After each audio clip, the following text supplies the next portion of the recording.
Hi guys, this is Daniel Martinez, your instructor for the Civil 3D class for Fairmont State Civil Engineering Graphics 2275. Today I am absent from class again. I'm still on that business trip. So in lieu of actual face-to-face time, I'm going to present you guys with another screen recording lecture today. Um, the topic that we're going to be covering in this instance is alignments.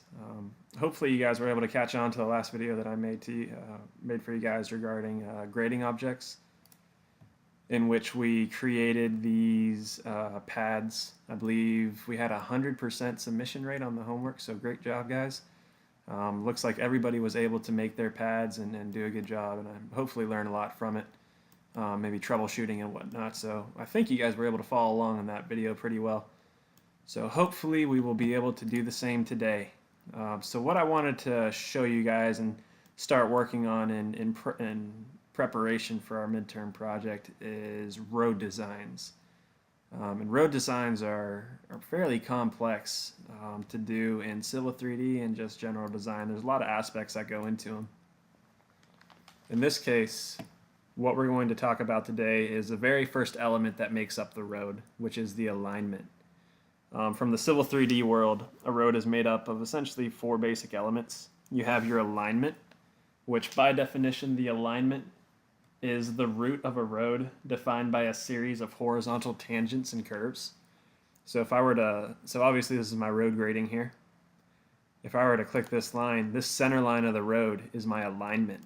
So this happens to be a center line alignment. There are a few different types. There's offset alignments that you can use that are basically paralleling your center line, but they are paralleling it at an offset of a specified distance, and those are advantageous for certain situations, although not common, so I'm not going to go over them today, and we probably won't deal with them too much this year. But the center line alignment is what we're going to be talking about today. The other components that make up your alignment is a profile. So if an alignment defines your road route from a horizontal standpoint, if you remember going back to the definition that I told you guys, the alignment is defined as a series of horizontal tangents and curves. So this alignment defines the direction of the road on a left-right standpoint without any elevation, right? So you see that my road grading here, if you guys remember from reading contours, my road grading here is meandering around this mountain, but it's really meandering on a flat plane. So if I were to pick up this alignment in Object Viewer and tilt it over, my alignment is perfectly flat. So in order for the road to know where it needs to go from a vertical standpoint too, profiles need to come into the mix. And we won't talk about profiles today. What I'm wanting to show you with this drawing is basically what the road is going to look like once everything is completed. But to talk about it briefly, so a profile, we've touched on this subject before, is just a sampling of the ground level along the alignment's route. So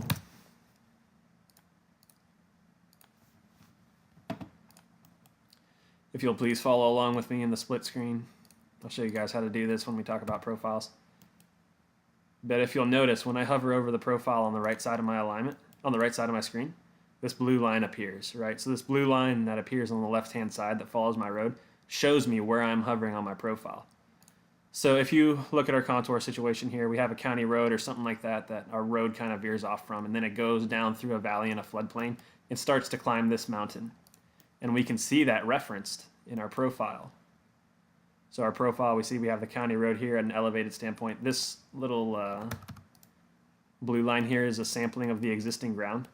The yellow line is my proposed profile, right? So this blue line is defining where the existing ground is. The yellow line is defining the new grading or the new route that I'm going to make that existing ground go, right? Because my car, if I drive a car down this slope, it's not going to be able to hit this ditch right here, come over top that and be easy about it. Also, the DOH has specified a lot of specific design criteria that that allows us to directly draw profiles from a gradient standpoint, from a vertical curve standpoint, being a length of vertical curve, or a K value, which we'll talk about later. So basically what I've just done here is define my alignment now in the vertical by drawing a curve. The third component that's required to make up your corridor to make up your roadway is an assembly. So assembly is a typical cross-section of what you want your design road to look like. So if you'll notice in this case, this green marker is the center of my assembly. These two gray lines sticking out are my lanes. So in other words, my road is crowned, right? It has a 2% crown. I have a 12-foot lane coming out each side of my center line. And then from there I have daylights, which we'll cover later. But this basically handles how the lanes are going to grade to existing daylight. Lastly, when I have all those components made, I can create a corridor that basically is taking this typical section and it's moving it horizontally along this alignment. This whole typical section here, it's taking this and moving it horizontally along my alignment. But it's also taking this point right here and moving it vertically along my profile as I progress. And it's doing that at a certain frequency, which are what these blue links are. So these blue links are a sampling of the surface at a 5-foot frequency, which is what I specified along the alignment to produce a result. And that result, just to show you how this typical section works, that result can be seen in a cross section here of my finished grade. So this alignment that I drew is a little bit fancier. It's got a bunch of conditional items. But even though it's fancier, this is going to be what our final product looks like for the midterm or final project that we get into. So this cross section here is a sampling of the corridor along this line. So if I pick this cross section, you'll see that it actually updates automatically as I move it through, and kind of gives you an idea of what my grading looks like everywhere that I select it. This is a really great way to diagnose if we did a good job with our grading, right? So in this instance right here, you can see we have a tremendous fill slope, which we'll get rid of eventually. But basically what's going on is this right here, this is my center line. So where the crown is where the center of my road is. So we have lanes that edge away at a 2-to-1 slope. We have daylighting, which is what these slopes are, grading down. I've programmed these daylights in order to automatically draw a guardrail on the steep slope above a certain elevation above existing ground. In cut situations, I've programmed it to draw a ditch in the road for specific dimensions to control drainage. And you can see that my ditch is prevalent throughout the entire portion of this corridor until I actually leave a cut situation, which then, when I'm in a large fill situation, the guardrail comes back. So to give you guys one final idea of what we're going to be doing by the end of this kind of lecture series, this is our road. This is what our road's going to look like when it's all said and done and it's all finalized. So our road has elevation change. So this is where it departs from the county road, dips down the valley, and climbs up the mountain. Our road has elevation change. We're going to look up specifications for what the state requires for public roads to have as far as minimum radiuses, or radiuses that, you know, cars may be able to pass, but also need to be able to pass trucks. And then I'll show you guys a cool technique eventually on how to evaluate this road for turning, basically, right? So what we're going to do is we're going to take a car or a truck, and by truck I mean a large tractor trailer or something to that effect, as defined by AASHTO standards, and we're going to run it along the length of this road and prove that the road works. And then if the road doesn't work, we'll show you how to fix that. So I know it's kind of a long introduction, but we're not going to get too detailed today. All we're going to talk about today is alignments. So in lieu of that, I'm going to leave this page, and I'm going to show you guys kind of the basics of alignments and how to start with our original project. So as you can see here, I am starting from where we had drawn our pads. So this is basically the final stopping point from our last homework assignment from last week. Last week, I think it was January 28th is when I assigned this homework originally. So we're going to start from here, and we're going to start designing a road, or laying out alignment that starts from the county road over here and ends up on our berm, overtopping our mountable berm that we had talked about and landing in our pad area. So what we're going to talk about is, first off, how to start drawing that alignment. So there's a couple ways to start drawing the alignment. The way that I'm going to show you guys is probably the one that you'll most commonly use, and it's creating an alignment from nothing. The other way is to create an alignment from an existing object that you have, but we'll show you how to do that in class next week. So in order to start creating an alignment, you need to go to your Home tab, and under the Create Design panel, go find Alignment and select it. And then you can see the different ways to create an alignment here.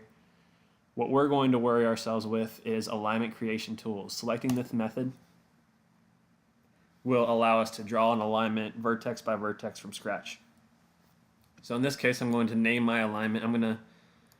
You'll see these windows, probably recognize the format of them from previous jobs. CAD is very cyclical and very similar internally, where these dialog windows will often look similar to each other. So in the name of this alignment, we're just going to call it, let's call it Access Road. Let's call it County Road. Our alignment style should default to P-Road Centerline, and our label set should default to P-Road Centerline.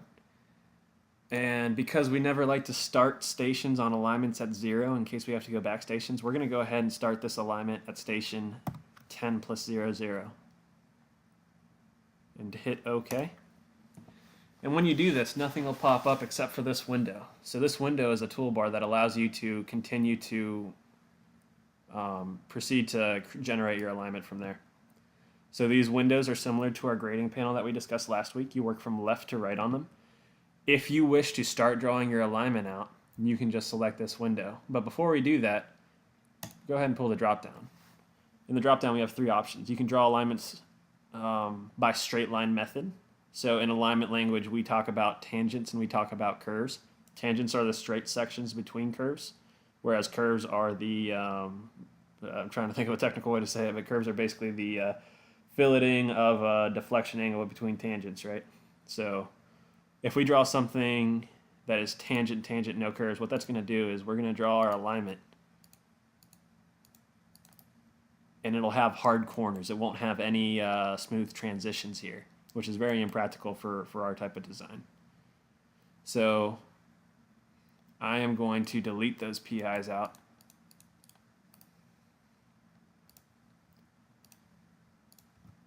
And then I'm going to change this drop. So this will probably happen to you guys. If you hit escape too many times, the alignment will disappear. The alignment window here will disappear. To get it back, just select your alignment and hit Geometry Editor, and it'll pop back up. So in doing this window, we can select tangent and tangent with curves. And what it'll do is when we draw those vertexes, instead of creating harsh corners, it'll smooth them out with curves. But in order to define those curves by a default value, we're going to pull the drop down and go to the Curve and Spiral Settings dialog. So in here, you pretty much just want to stick with this. The only thing you'll want to change is the default radius. I think I'm going to set mine to default to 300. So what it's going to do is when I draw these vertexes, it'll try to fit a radius, a curve with a radius of 300 feet in this alignment. If it can't do it, it's going to truncate that radius to whatever it needs to be, even if it's only 1 foot, in order to fix it. And I'll show you what happens here. I'm actually going to change this curve and make it something more dramatic, like 500, to show you guys an anomaly. So once you have those settings set out, you can go ahead and drop this drop down and select tangent and tangent with curves. So in this window, if you guys are starting from scratch, you would just start clicking away. Since I already have an alignment started, I'm actually going to click on the last node and then continue my curve from there. So you'll see I can create this alignment and I can add a bend to it. But there's going to be a certain point, if you notice on my curve right here, where as I'm out here and I start to bend, it's drawing that nice wide circle, and then all of a sudden, it suddenly shrinkens. It suddenly truncates out of nowhere.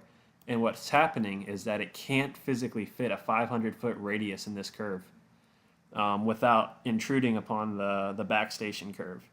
So what it does is it then just shrinks your radius to accommodate what you need in order to make a deflection happen. So alignments are very intelligent in that regard. So we can literally go on through and draw this alignment here just for demonstration purposes. Right? Now what we can do with this alignment after it's already set, we can modify it afterwards, and we can modify these alignments just like we can modify polylines. Right? So when we modify polylines, we just grab these little blue nodes and we move them around. We can grab the middle ones to move whole line segments.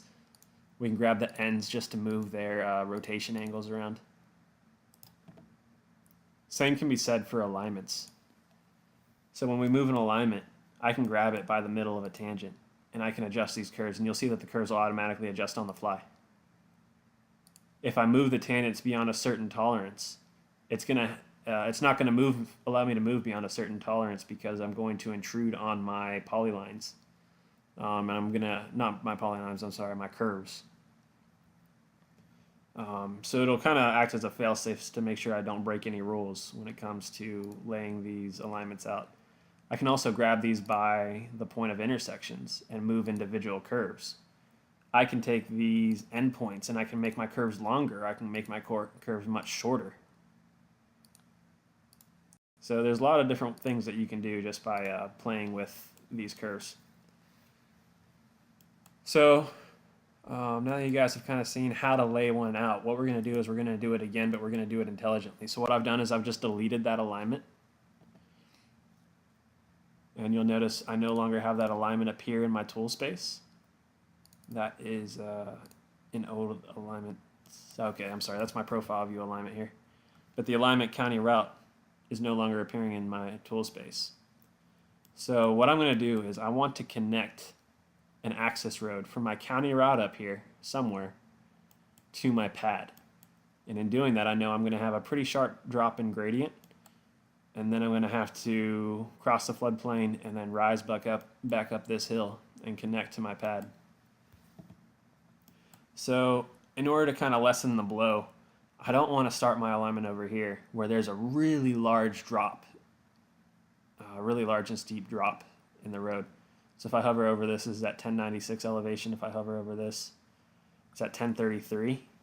So that's a really significant drop in a very short amount of distance. So I'm going to go somewhere over here where my drop is far less significant. And I'm going to start grading my road in through here. I can actually already see that there's kind of a natural pull off here. So there's a driveway or something in this location that is going to allow me to run my access road up through here. And guys, please remember, if you ever want to turn on your imagery, all you have to do is type in xref. Oops, misspelled it. Follow along on my command line down here. Type in xref. Right click this airport imagery drawing and hit reload.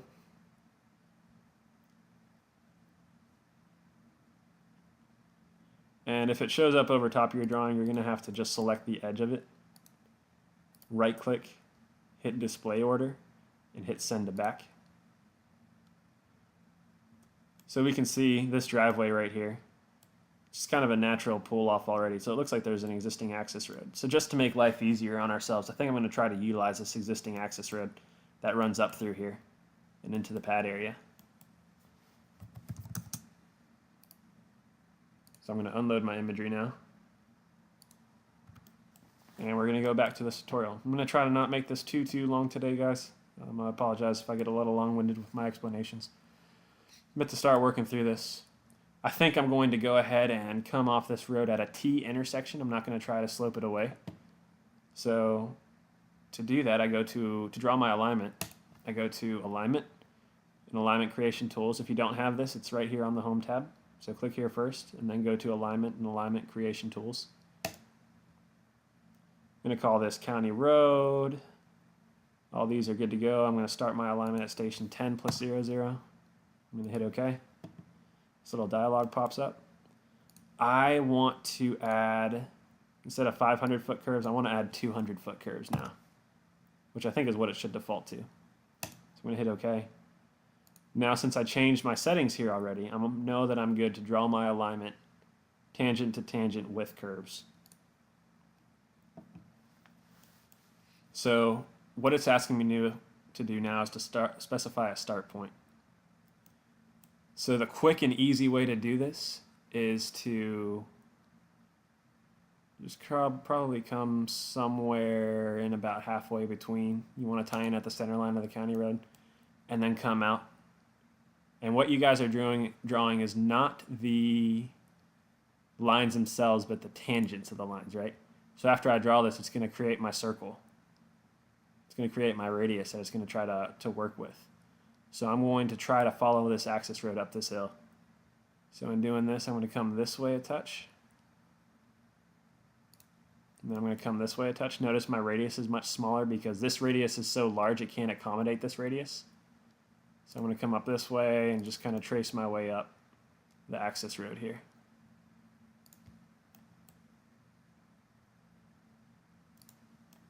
And this is the pad that we had drawn just to kind of see what it would take to get something up here. I know this isn't going to be what we tie into, so I'm going to ignore it for now.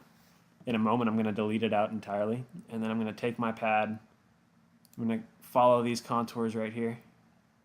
I'm going to continue my road along the center line. And then finally, I'm going to stop my profile in the center of my pad roughly. Stop my alignment in the center of the pad. So there's a couple issues with this alignment here, right? First off, there's a really generous wide curve in the beginning and then a very sharp and narrow curve right after it. And it's a reverse curve, right? So you're going to have a hard time passing sweeping trucks through there. Also, just to do a little bit of drawing cleanup, I'm going to get rid of these other two entities that we had worked on in the first day of class. So to get rid of these entities, I'm going to click the green diamonds. I'm going to try to click the green diamonds. Alright, so if you can't select the green diamonds, type in REA. That stands for Regen All. And that just kind of makes your drawing selectable again and puts everything back in perspective. So now click your diamonds. And I should have one more diamond. Here it is. Hit delete grading here on the top left. And then go ahead and delete your feature line. So that's taken care of. We'll leave that for now. That's not important. So what I want to do is I want to go back through and I want to make sure that this alignment looks good and fits the contour as well. I know I have a problem with this radius, so I'm going to modify that a little bit first. So if I draw a polyline to kind of stencil everything in, it looks like the center line of my road is kind of doing something more like this. Right? So I want to make my alignment do something similar. So I think first thing I'm going to do is I'm going to try to play with this angle right here, with this bearing on this tangent. I'm going to try to make it more parallel to the road. So I'm going to do that by just modifying my curve elements here, my curve points. And I think I've done a lot there just already to help my curve out. Also, I've opened up a lot of distance here that allows me to generate a bigger radius. So what I want to do is I have a really tight turn right here, otherwise known as a radius of curvature. I've got a very small radius of curvature here. I'm not sure how much, but I want to modify it.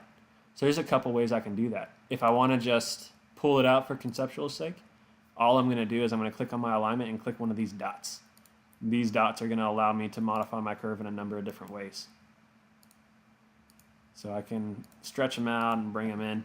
If I want to be more precise about it, such as if I'm trying to follow a roadway design standard set by the state or by a client, then I'm going to have a couple different ways to modify my curve elements. The first way, and probably the more tedious way to modify these elements, is to hit this button here, Pick Sub-Entity. This is the 5th button from the right side of your toolbar. So I'm going to pick Curve Entity, and then it's going to give me a little pick box here. I'm going to select my radius, my curve. I'm going to hit Enter. Ooh, nope, don't hit Enter. Select that button again. It's actually this one that's giving me problems. Select it. Now this will allow us to see all sorts of different statistics about that curve. So the statistic we can actually affect is the radius here. So if I want to set my radius to 200 feet, it'll actually allow me to do so. If we're in a situation where this curve is tight enough that we can't have a 200-foot radius, then it will give us an error message and notify us that we can't do that.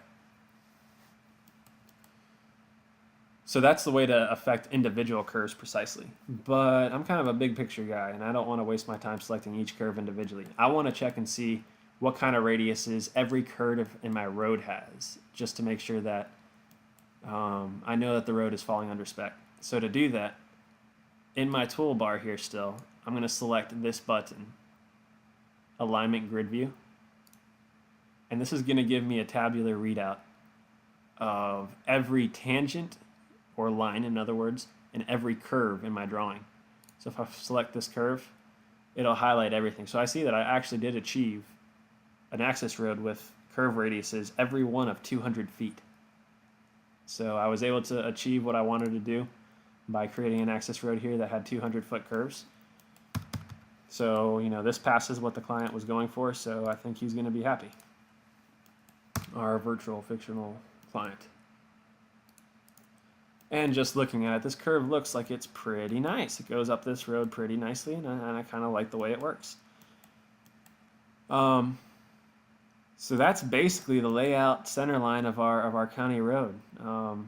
What I'm going to talk about next is just different ways to draw these alignments and different things that we can do with them. At this point, though, this access road is good to go. I'm going to be happy with this for next class period, and I'm going to be good to go. I recommend that you guys follow along with the video and actually lay out an alignment for yourselves and struggle with it. Even if you can't figure it out, just struggle with it, and we'll cover it in the next class period next week on Tuesday. I will be back in town. So what I'm going to do now, guys, is I'm going to save it first off because CAD likes to crash.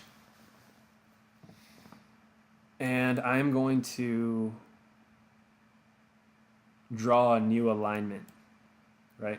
So the way that we drew our alignment the first time, and these alignments are just going to be for show and tell purposes. I'm going to show you a couple different things you can do with alignments. So what we did the first time was create an alignment here and created alignment creation tools. Instead, we're going to imagine a scenario where we had someone else lay out the alignment for us. So someone else, where's that button? Polyline. So someone else laid out the center line of road for you. Right, so you got a file that showed the center line of road, and it was just a polyline. So what I'm going to do here is I'm going to draw a polyline along this road. And I happen to like the way that road conforms right there. So I'm going to create an alignment out of that polyline. Even though it has corners and it's not continuous and tangent to itself. We're going to go ahead and, just for demonstration purposes, show you how to make an alignment from that thing. It's super easy if you have a polyline you already like that is an alignment. Super easy. All you have to do is go to Alignment and create alignment from objects. So once you do that, it's going to ask you to select the first line, arc, polyline, or XREF. I'm going to select this line. I'm going to hit Enter. And if you'll see here, there's a little direction arrow.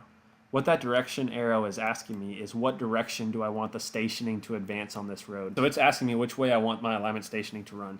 You always want your alignment stationing to run forwards in the direction that you intend, right? So in this case, I want my alignment to run north-south. So I don't like the direction that arrow's pointing. I'm going to hit reverse, and it will reverse the arrow once I hit this OK. Now, interestingly enough, I have the option of smoothing this tangent out a little bit once I turn it into an alignment. So even though we drew it with corners, I now have the option with this button right here to automatically add curves between my tangents to smooth the line out. So I'll show you what happens when I do that. I'm going to go ahead and keep the names all as default. I'm going to change the alignment style to something else just because that standard style is really awful to look at. So I'm going to go ahead and add curves automatically between tangents, and I'll show you what happens. You hit OK. So this line is a representation of the original polyline that we made. This line is our alignment with curves automatically added at each vertex.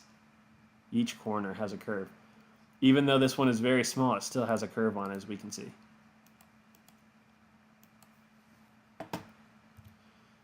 So that's one way to draw an alignment. I'm going to show you guys another way. Let's offer the scenario that we are looking at a set of road plans as designers, and we want to try to recreate these road plans in the computer. And these road plans only have a line and curve table. Before we do that, let's talk about lines and curves. That might make it a little easier to visualize. So there's all sorts of different labels we can add. So once we've actually laid this alignment out, we can add as many different types of labels as we want, right? So in this drawing, it's pretty standard just to have alignment stationing represented as this whole number with this dash. This intermediate dashes along its length. This particular style automatically adds point of curvature and point of tangency labels on your horizontal alignment. You might recognize those terms from your surveying class. I will show you one label though that will certainly work, and that is the line and bearing table labels. So if I were to select this alignment and go to the contextual window that pops up and hit add labels, a couple different options. You've seen this window before for surfaces, except we have a few different options. If I wanted to add a label that shows the bearings of all my tangents and a radius or something like that with all of my curves, it basically shows the specifications of all my elements. I'm going to do a multiple tangent segment here. And when I do that, I'm going to click my alignment, and you're going to see it automatically populates all these labels along my alignment. If I hit OK, we can see what these labels are. So these labels are showing us the distance and the bearing along the alignment, as well as a direction arrow for where, what direction that bearing is resembling. On the curves, it's going to show us the length of the curve, the arc length of the curve, the radius of the curve, as well as the deflection angle of that curve. So we'll see on like a curve that's very sharp like this, our deflection angle is almost 45 degrees. It's got a length of curve of 151 and a radius of 200, right? So with these labels look kind of funky just standing there alone. But with these labels, we can do something pretty powerful. If I select this alignment again, and I go to add tables, and we're almost done, guys. If I go to add tables, I can add a line table, or I can add a curve table, detailing and tabulating all of these different types of all the different lines, bearings, and distances on the alignment. So I'm going to add a line table, and it looks like we are stuck with the standard label style. All this stuff should be good by default. But if I hit OK, nothing's going to happen, and that's because we haven't told it what we want to select to define our lines and bearings. So this button right here, no tag selected, we're going to select that. And we're going to select the labels on the alignment that we want it to label. So I'm going to select all of my line labels, which are my tangents, because what we're drawing is a line table. Then I'm going to right click, and it gives me this warning, and what it's going to do is it's going to convert all of my bearing and distances to easier identifiers, which you'll see in a moment. You'll see that there are 9 tags selected. So I'm going to hit OK, and I'm going to drop this down. And we'll see that we now have a really nifty line table that shows us the length of each bearing, the direction or the bearing of each line. And then it actually gives us a coordinate too for the start and end points of those lines. And the labels that we had once seen now have turned into table tags, right? So we'll see that this L3 here is indicative of L3 on this table tag. L8 is indicative of L8 here, and so forth. So something to note, if we go to L3 here, it's 152.5. That distance is the actual line distance, right? So that distance does not take into account this remaining portion for PI. This is what the surveyors would actually lay out in the field if you wanted to design a road. Similarly, we can do these with curves as well. So we can select our alignment, we can hit add tables, and we can add a curve table. We can run through this process again. We can just select our tags, select all the curve labels,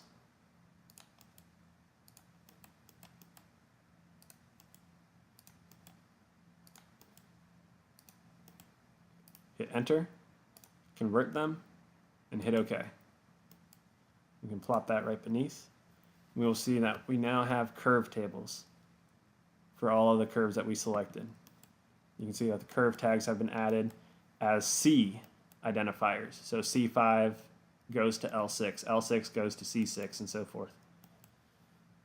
All right. So the reason I wanted to do this first, guys, is because I wanted to show you another way that you can draw alignments. And this is going to be the last thing I talk about. So if I zoom in on this table, I can try to recreate this alignment through manual means, right? So let's say that we actually, when we were reading our plan set, our roadway plan set, this is all we saw in the table, which in reality, the table on a roadway set would probably have a lot more information to make it easier. But this is all that we saw. So we can recreate this line somewhat using just this information. So if I go and I create a new alignment, so I go to the Home tab, Alignment and Alignment Creation Tools. I'm going to just change the name of this to make it Test or something like that. I'm going to hit OK. Now I'm going to draw tangent and tangent without curves. There's actually one more window I need to pull up.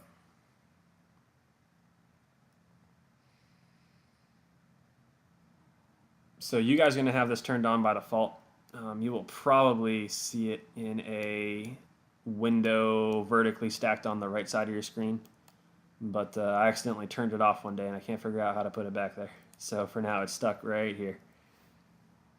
So I'm going to select this tangent, tangent, no curve. I'm going to pick my first curve here where I want it to start. And before I select the next one, I'm going to go to this toolbar. This is called our transparent commands. And what it does is it allows us to enhance our enhance or change the way that we lay out alignments. So one of the options on here is to lay alignments by bearings and distances. And that's this button, second in from the right. So when I select that button, it suddenly changes my cursor here in my dialog window. So this is kind of a three-step process. This asks me to identify my bearing. So first off, it wants to know what quadrant we're in. If I read on down this line table, I can see we're in the southwest quadrant, which is quadrant 3. I'm going to just click somewhere in that quadrant. Then it wants me to identify our angle or direction. So the next step here is specify the bearing. I'm going to type in 36D, 22 quotation mark, or apostrophe, and then 40.29 quotation mark. So 30 degrees, 22 minutes, 40.29 seconds. So after I do that, it's locked on that angle. Then it's going to ask me how long I want to do it for a length. Since this is the only information I have, I'm just going to use the length of 111.187. And there it's drawn the first part of my line. And then it wants me to do it again. So my next tangent is going to be deflected to the southwest slightly. So I'm going to click on the southwest quadrant again, and this is L2. I'm going to click on the southwest quadrant, and I'm going to go for, come on. I'm going to go for 79 degrees, 43 minutes, 46.68 seconds. It gets me locked on that bearing. I'm going to do it for a length of 40.945 feet. And then in a similar fashion, I can just continue going with that. Now, as I come on through, since I already have an alignment made without curves, we can easily add curves to this alignment. I'm going to space these out a little bit to make it a little easier to demonstrate. We can easily add curves along these alignments. So to add a curve along an alignment that doesn't have a curve, you go to your toolbar here, and this button, 1, 2, 3, 4, 5, 6 from the left, allows us to add a curve through different means. I typically like to do a free curve fillet, so between two entities radius, third option from the bottom. It'll ask me the first entity, It'll ask me the next entity I want to add it between. It's going to ask me this question: is it an obtuse curve or is it an acute curve? I guess that's not exactly the definition of obtuse and acute, but is it a sharp curve or is it a shallow curve, basically, right? I'm going to go with a shallow. My curve radius, I want to see if I can fit a 200-foot radius curve in here, and I can. Right, so that works. If I want to do my next one and I want to add a much larger radius, like 1500, it's going to tell me no solution available. That's not doable because it can't fit a 1500-foot radius curve in this sharp angle with tangents that are so close together. So I'm going to try again, and I'm going to try something more reasonable like 150. And it can add those in. If I'm in a situation where I don't like a PI as I dropped it, I can hit this button here and I can delete PIs out of my workspace here, off of my alignment. If I didn't like or I accidentally added a curve to this radius, I can delete that curve out by selecting this button here, which is delete subentity. And I can just select that curve and it'll go back to a tangent. So I'm going to just delete all that stuff out again, or I'll keep those line and curve tables. But that is basically it, guys. It's a little bit disorganized. I apologize. I think I got off on a few tangents there, but hopefully you guys get the idea of how to draw an alignment for what we're wanting to do and how to modify it. So the next step after this is going to be to draw the profile, but we will save that next week for class. For now, just pat yourselves on the back if you were able to accomplish this, and we will try and diagnose and get everything straightened out next week. Thanks, guys. Have a great rest of the week.